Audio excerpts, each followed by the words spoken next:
This is the Fifth Estate Winning Headlines, your media police post. In this segment, we summarize some of the headlines that you might have missed this morning, and we also take a look at the political pieces we call cartoons in this country. Today is the 27th of February 2020, and I am DM. I'm Tom. And I am GK, and in case you missed the headlines, here they are. In the Standard, Raila, Ruto is my student. In the Star, Ruto allies rush to defend SONKO, take on Kenyatta.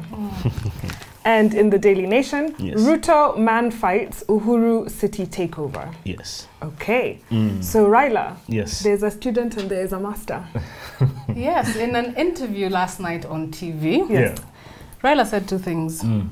One, that he cannot fight with Ruto. Two, it's because he's Ruto's teacher. He's the one who recruited him into the change movement, and he's also the one who taught him all the political tactics that he practices to this day. Of course, he's referring to back in 2005 he started ODM, and then 2 years later, when they were running for the 2007 elections, in the Pentagon, you remember William Ruto was there together with Charity Ngulu and Najib Balala. But their leader was Raila Odinga, the one who put them together. And I suppose, as he's saying, they're political master. So that's the long and short of it. That's the long and short. And I think also in the article they go on to say, or in the interview, he went on to say how Ruto should join the fight against corruption. This business of going around with bags of money on Sunday is not gonna giving fly. it to churches. So a silent dig there. My question is that, I mean, now is the master is subject to the pupil. Yes, absolutely. I mean, the pupil has never been in the executive. Well, he has in a negotiated compromise kind of way. He called it Nusumkeka himself. Yeah, the master now. The master. But the pupil is the deputy president of the country. So we have a student who has surpassed his master, essentially. Absolutely. But then, in a few words, there's also the 2022 finish line. Yes. So, you never know what's going to happen there. And Raila is taunting Ruto just to provoke him and see what he's going to do. Well, there's a saying that says that the learning is nobler than teaching. So yes, Ruto is in a privileged position because he can continue to learn, whether you call yourself a master or a teacher. And becoming is better than being. There you go. That's true. So we do have a three-part criteria that we will use to break down the headlines. We ask ourselves, is it topical or speculative? Is it repetitive or groundbreaking? And is it thoughtful or just plain lazy? Very topical, hot on the heels of an interview last night. Yes. So we'll see what the others say. Okay, so in the Daily Nation and the Star, we have a similar story. We have basically the handover that happened between SONKO, or the county government of Nairobi and national government. Yes. And the signing that happened and the transfer. Yes. So Murkomen has since come out and said that it was unconstitutional. And it's unconstitutional because they did not adhere to public participation. That is true. And there seemed to be some element of secrecy with the moves. In fact, guys, I was telling myself yesterday that Uhuru Kenyatta, and I've said this before, is probably the most powerful president we have had since independence. And this is because he's managed to usurp powers of probably every other institution there is. And now he's nibbling on county governments. In fact, I want to suggest this, that Uhuru Kenyatta, to me, is the exemplification of an industrial vacuum cleaner of political power. Did you just call the president a vacuum? A Hoover.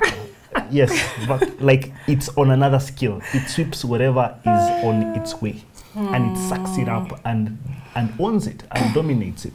You see, I actually don't think this was a handover. This was a total usurping of political power of SONKO. Yeah, the thing that came to mind for me was this a plan all along, and has it just taken longer to do it? So in 2017, this was probably the initial plan. Even with the installation of SONKO. Yes, then they found it harder to control SONKO, and this is the only time at which they were like, okay, the opportunity has arisen. Good point. I would imagine that was always a plan B, because SONKO is a very mercurial leader. He's very volatile. Yes. So you know that somewhere down the road, he's one, and I've been saying it, he's like a Chesa and Babu Awino.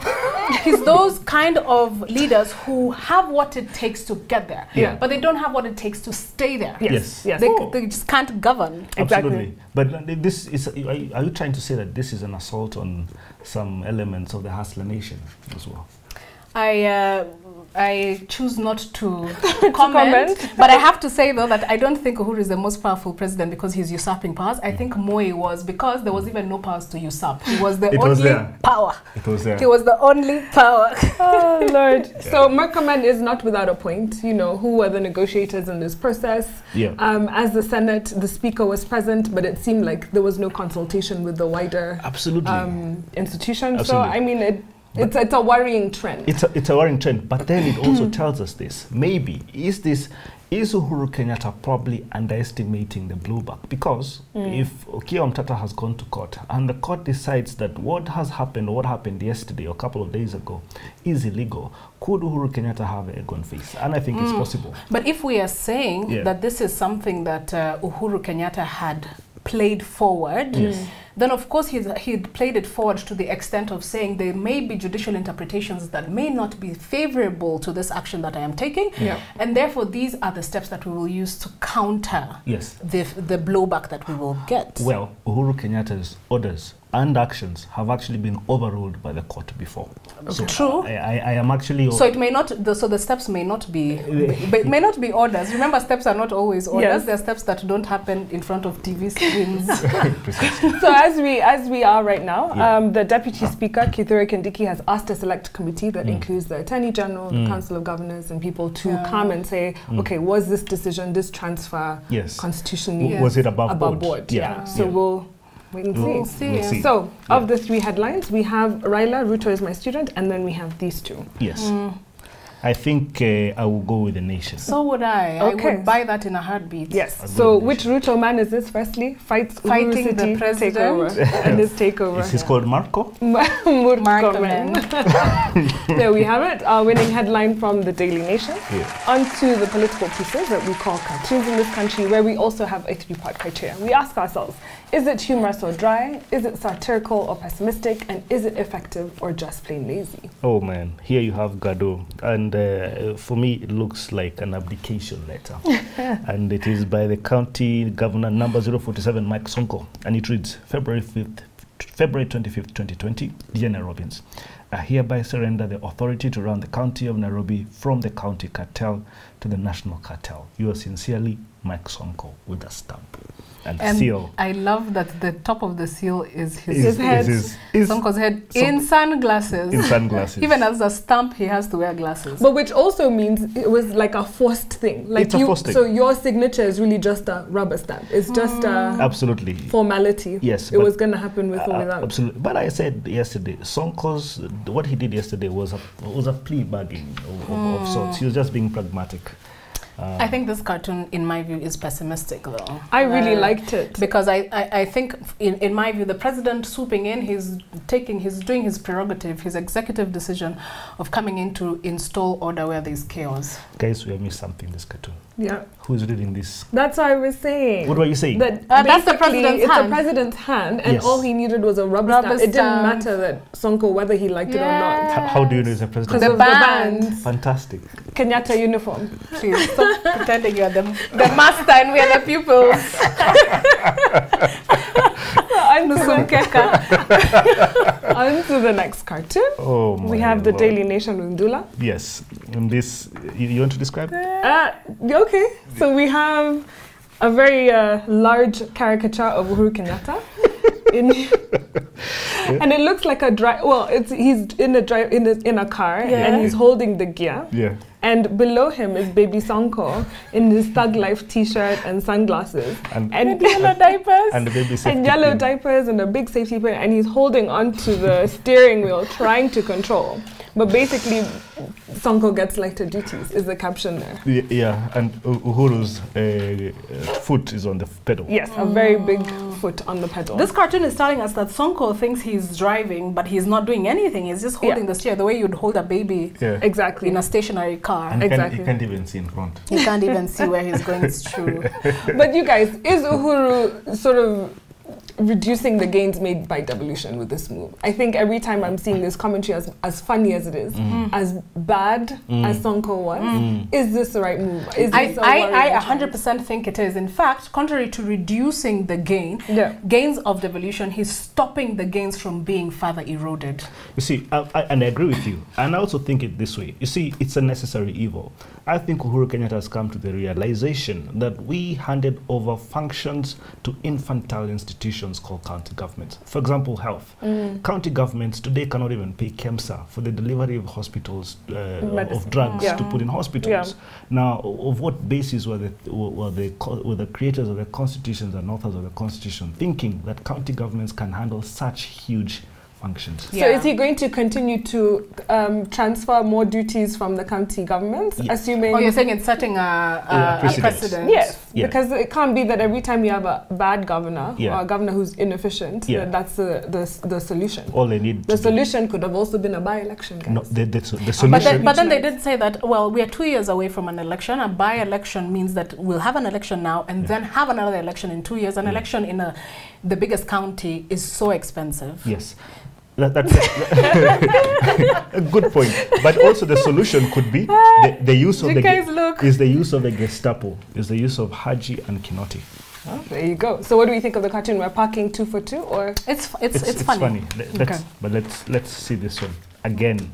You want to describe this? SONKO, okay. Yeah. So there is Uhuru Kenyatta on one side, receiving a paper written Nairobi County from SONKO, who is twisted. His body is twisted, his arms are twisted. In fact, one of his arms is twisted all the way around him, and he's holding a paper written BBI. And Uhuru Kenyatta is also holding a paper behind his back written impeach. And the caption there is handing over Nairobi. Oh man! You know, I like this cartoon because it has a lot of layers of commentary. In fact, it's painting to us. It's giving us a hypothesis of what it is that is happening with the handover of the Nairobi County. That Uhuru Kenyatta perhaps is holding the impeachment as leverage, saying, give me the county or I'm going to unleash the impeachment upon you.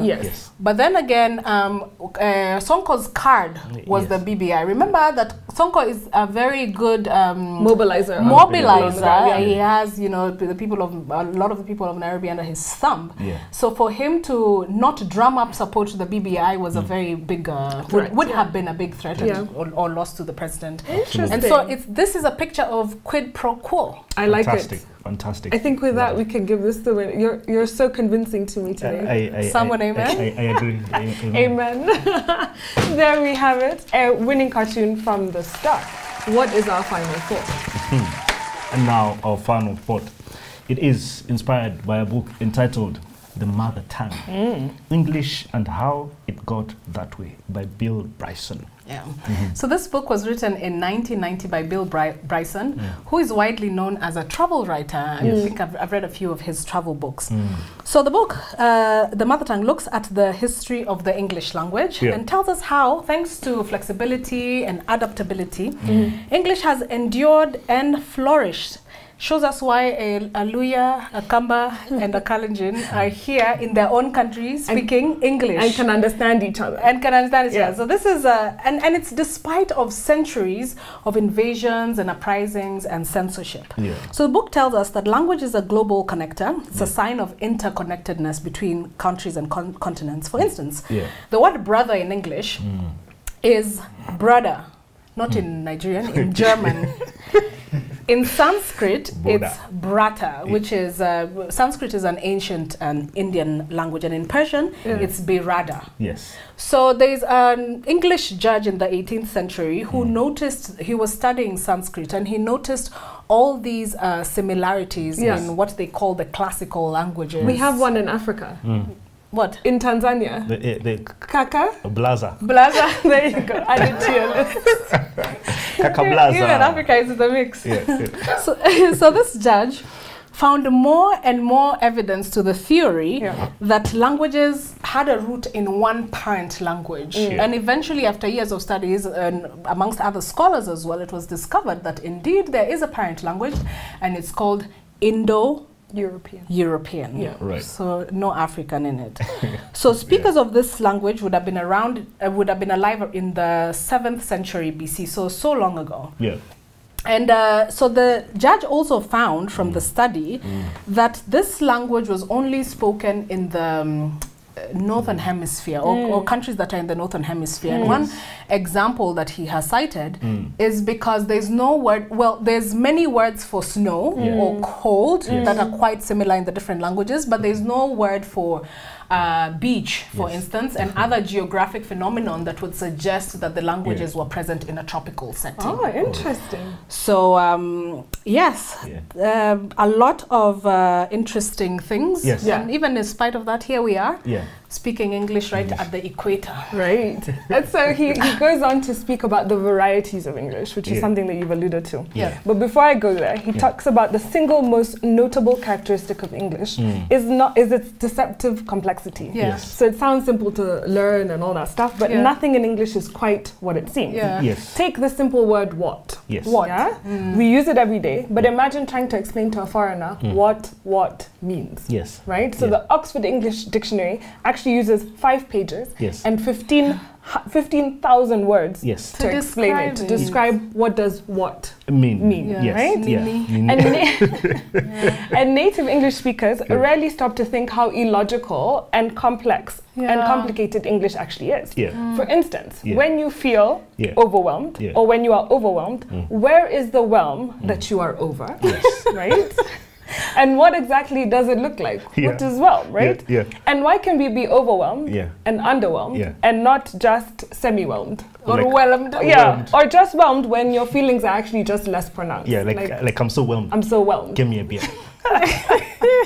Or why do we spell for with a U, but 40 without the U? Yes. Right? Right, Or why do we say colonel as if it has an R when it really doesn't? When it should be colonel. Colonel. Anyway. Or lieutenant. You know, this is also true in terms of plurals. Yes. Why do we say mouse? The plural of mouse is mice. Yes. But the plural of house is not highs. It's houses. Is houses. Yes. Or man is men. Yes. But pan is not pen.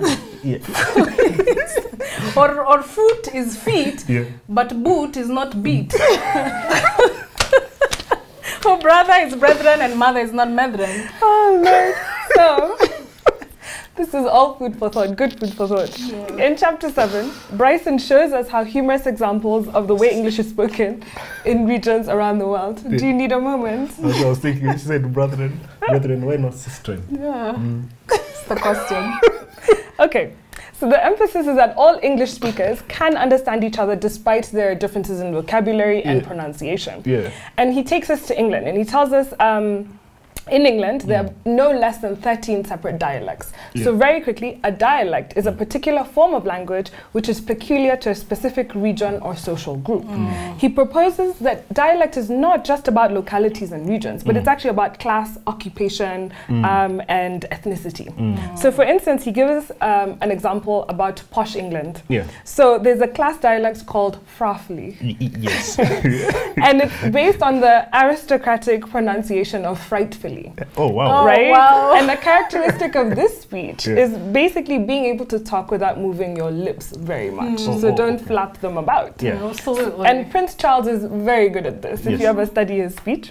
So here's another example. How very kind of you. So basically, they're trying to say how very kind of you, but you're not moving your lips. That one I got you. As Kenyans, we appreciate mouth movement as much as possible. How are you? To enunciate. That's how we speak. To enunciate. That's what we like. Whereas the posh tend to sort of, swallow their words. And so the other extreme, he tells us in England, is the working class Cockney accent. And it's very hard on the tongue. It's is very, very rough, right? But with all the grammatical intricacies and deviations from standard vocabulary, dialects have become almost like separate languages. So we come up with different phrases and things that you attribute to certain areas. Right. Yeah. Oh, wow. This book is so interesting. It's fantastic. It's one of the most interesting we've ever done. And very funny. It's fantastic. Now, I was doing the chapter on names. Yes. And the lesson is where English names can reveal information about their family's past. Yeah. So there are 3 ways as to how you would have known someone's past. So 1 by location, 2 by patronymics, which is lineage, and 3 by trade names. Now, by location, so for example, if someone was called Englanders would go by the name, let's say, for example, James of Peterson. All right. Now, it is because James belonged to a place called Peterson. But sooner rather than later, they removed the preposition of, so he became James Peterson. Right? It's interesting that we have that here as well, right? In Kikuyu, it's wa, isn't it? Yes. In Kalenjin, it's Arab, Daniel Arab, Moy, someone Arab, Langat. But now we remove the Arab and just... Precisely. And that one actually, it's coming in this stage, the second one, the second category called patronymics. Patronymics, so if you had someone called Charles, son of Johnson. Okay, that's what it is. Right? Now, that would be Charles Johnson. So they removed the son of, indicating that there was a lineage of Johnson. So now Kamawajeka or Daniel Arab Moy, you know, because it is showing lineage. Now, the third was trade names. So names like Fletcher. Fletcher meant that you used to make bows and arrows. All right? Now they named you Fletcher. Or if you made metal, you were called Smith. Or if you're called Bateman, your family used to make boats. But now that practice ended in 1413, where the British government decided for you to be recognized, you need to have an identity card or a pass that had your name, your residence, your place of residence, your occupation as well. Now think about it. Maybe as Africans would not have had surnames if it was not for the British colonial government, because this same pass, in my view, I think is what was actually taken by the colonial administration for us to be given our names. Imagine if the colonialists had not come to Kenya, you would be called GK somebody or somebody. Isn't that a surname? Are you saying if colonialists weren't here, we would have one names like pets? No, it's not like pets, but it's an indication of actually where you came from. You see, I think our extraction of names is quite similar to theirs, and I think it's a worldwide phenomenon as well. Yeah. It's either where you came from or your lineage, which is what exists to this day. You see, okay, let me ask you a question. I think the only thing that the colonialists gave us was meaningless names like Daisy and I don't know what people are called. No, those were your maiden names. Daisy is your maiden name, or John would be a maiden name. But anyway, let's put that aside. Let's put it this way: the British Empire, right? The British Empire. There is a queen. There's a queen of England. Yes. All right. There is Prince Charles of, where does he come from? Okay. Prince Charles of Wales. Yeah. And then you have Prince William of. But those are only names that they were given when they were given titles. When they got married, actually, he became Prince of Wales. This one became of Sussex. So do they have like surnames? Their surname is Windsor. That is their mother's surname. But the mother married Prince Philip, whose surname is Mountbatten. So the family's name is now Mountbatten Windsor. Oh, okay. But Windsor is the place they come from? I don't know. I'm going to put an end to this. May I have a... So on a day... What a book. Sparked a lot of conversation. On a day where we had a winning headline from the Daily Nation and a winning cartoon from the Star, I want to leave you with this. Yeah. So as we know, about 60% of English words actually come from Latin roots. That was our parent language of the English language. And there are common Latin things that we've actually just translated into English and we use them all the time, but do you know what they mean? Shall I start? Yes. Okay. Ad nauseum. Yes. Ad nauseum. So much that it makes you want to regurgitate your food, to throw up. Bona fide. They proclaimed the source. In good faith. In good faith. Caveat emptor. Buyer be aware. Okay. Cum laude. Cum laude. High honors. High honors. Etc. That more following. There's more to that. Per diem. The payment to get per day. Vice versa. And the other way around. Pro bono. For free. Well, hopefully you'll see the correct answers. I have one more. Which one? And Siege. Oh Lord. Did we get all of them? Yeah, I think you did. Most One of we them. got wrong. So Carpe Diem, seize the day, is one we also use. Yeah. Subscribe to our YouTube channel, but find us on TV. We're on GoTV, Pan Free to Air, and Smart Times. Have a good evening.